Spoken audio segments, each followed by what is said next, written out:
Here's something really cool to share with all you guys. One of the fans of Kimock7, named Joann, is the mother of a 7-year-old boy with autism who is nonverbal so far. He has been in ABA therapy for a number of years, and you can find her blog online by going to @lovealwaysjoann. That is her handle. You can go to lovealwaysjoann.com.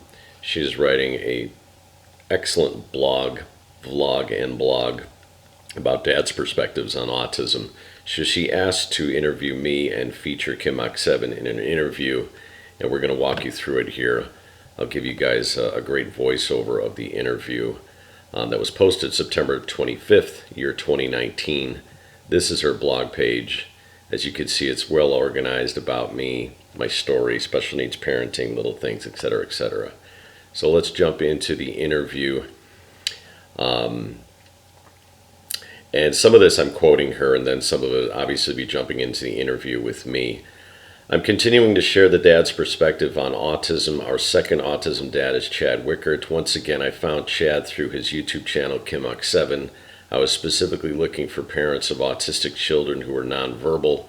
My biggest reason to search was in the hopes of finding one child who eventually began to talk. I found him. I found Chase. Once I found Chad's channel and was introduced to his son Chase, I was hooked to his. We're going to click on this to get to the rest of the interview here. I was clicked on his channel. Today I'm continuing to share the dad's perspective on autism. Our second autism dad is Chad. Specifically, so some of this is a repeat. Once I found Chad's channel, was introduced to his son Chase, I was hooked. I never missed one video. Right there in front of me was all that I could hope for, an autistic boy who was nonverbal and now having a conversation with his dad. That one video, which happened to go viral, was a godsend for me. It gave me the hope I was so desperately searching for. Perhaps one day my son Michael will talk as well. At that point in our autism journey, I was looking for answers to all my questions, and many times Chad had been the one I turned to. His personal experiences have been so helpful to me. He has so many different autism topics on his YouTube channel and his Facebook page as well. He is a constant promoting autism awareness and extremely helpful to the autism community. His love for his son is extremely heartfelt, and I love watching them together. Thank you, Chad, for sharing your story with us. And this is when we jump into the interview. Chad, before your child's diagnosis, what was your experience with autism? The only experience I had with autism was the movie Rain Man. That was my reference point.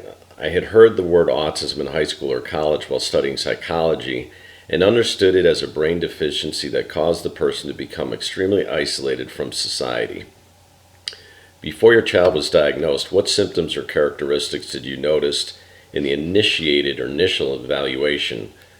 Was this a mutual concern with you and your spouse or partner? The symptoms were obvious: lack of eye contact, repetitive behavior, rigid eating habits, staring at objects for long periods of time, lining up objects obsessively on the floor, OCD, obsessive compulsive disorder habits, banging head on the wall while in the crib, loss of all speech, extreme irritability, inability to calm down when upset, spinning in circles obsessively, flapping hands, standing on toes, sitting on the couch upside down for long periods of time, delayed walking, delayed speech. All of these symptoms were mutually noticed by both parents.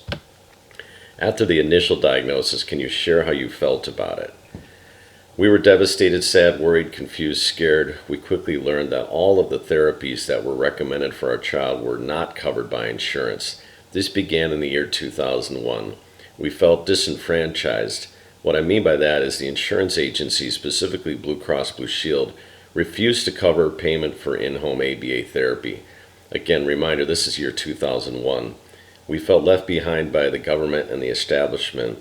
I then spent over $100,000 in inheritance money over a 5-year period for out-of-pocket therapies for my son, as well as neurological pediatric evaluations at $3,000 a pop, and private schooling at $750 per month out of pocket for several years.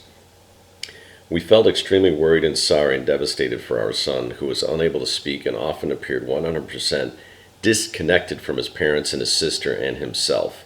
He was essentially mute. He wouldn't eat or pay he wouldn't eat or pay attention to others. He was lost in his own world, or so it appeared.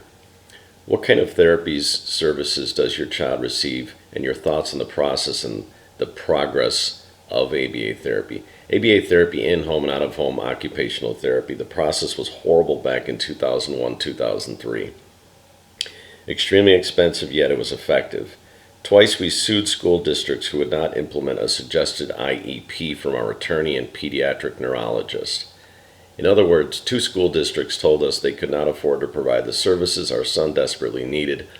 Both school districts settled out of court with us. We won both times, and both times our son received the services he deserved, which was intensive one-on-one ABA therapy. Through very hard work on your child's part, through ABA therapy and specialized diets, your child will have a very good chance of developing functional language. My son now speaks. He is age 20. I was told by more than 2 doctors between 2001 and 2002 that my son would likely never speak. They were wrong, and they were considered experts in pediatric medicine. ABA therapy works, plain and simple. It is the parent's responsibility to use the short window between ages 2 and 6 to get their child into intensive early intervention services, i.e. ABA therapy. This will create connections in the brain and force the child to use functional language and rely on functional language as a means to communicate. It is the parent's responsibility to prepare your child for adulthood. If they do not, that child will be 100% dependent on the parents throughout their adulthood. Autism is not a lack of intelligence. It is a lack of social skills and social norms, and oftentimes lack of speech. Most adults with autism have talents to share. Sharing one's talents and putting those talents to use brings life enrichment and builds self-esteem and self-worth. Final thoughts or anything else you would like to share? On July 1st of this year, I posted on Facebook the following comment. Today marks the 20th birthday for my son Chase. He was diagnosed with autism when he was 2. I was told by experts he would never speak. Around age 7, Chase developed some limited functional language. Through extensive ABA therapy, Chase began to verbally answer questions in one-word answers when he wanted something. Now at age 20, he speaks. Not conversational, but he speaks. Turns out Chase has a lot of personality. It's September of 2017, a video I made together with Chase called A 16-Year-Old Conversations with Dad Autism went viral around the world and on YouTube and Facebook, striking a chord with people of all ages, disabled or not. Throughout 2017 and 2018, Chase developed a worldwide following of fans and parents, those with or without autism, on Facebook and YouTube. YouTube videos of Chase and me interacting in everyday life resonated with 1 million fans worldwide. For one of the first times on YouTube, a teenage boy with autism proved in video format that autism is not a curse. It is not always a disability, and sometimes is actually a gift of extraordinary talents. Chase is an artistic savant. His memory skills are a gift directly from his autism. His appeal for being just who he is on camera spreads love and joy and hope for those that did not have it before. Chase became an online star, and in doing so, he began earning a monthly income on YouTube of about $1,000 a month as a video content contributor on YouTube and influencer. In short, Chase began an actual career on YouTube, earning income with his talents, an income that was projected to double and grow with every new subscriber. Chase enjoyed everything about it. Over a 9-month period, Chase earned over $10,000 on YouTube. In the spring of 2018, Chase was suddenly ruled incompetent by a Chicago court system to make any decisions for himself. His recently granted legal guardian supported the decision. That same legal guardian then made the decision that Chase will not and should not be on YouTube and should not be earning an income online in any form or fashion, that it was an invasion of his own privacy. As Chase celebrates his 20th birthday today, he is now unemployed. Unemployment among the autism population is an epidemic. Many remain unemployed throughout their 20s.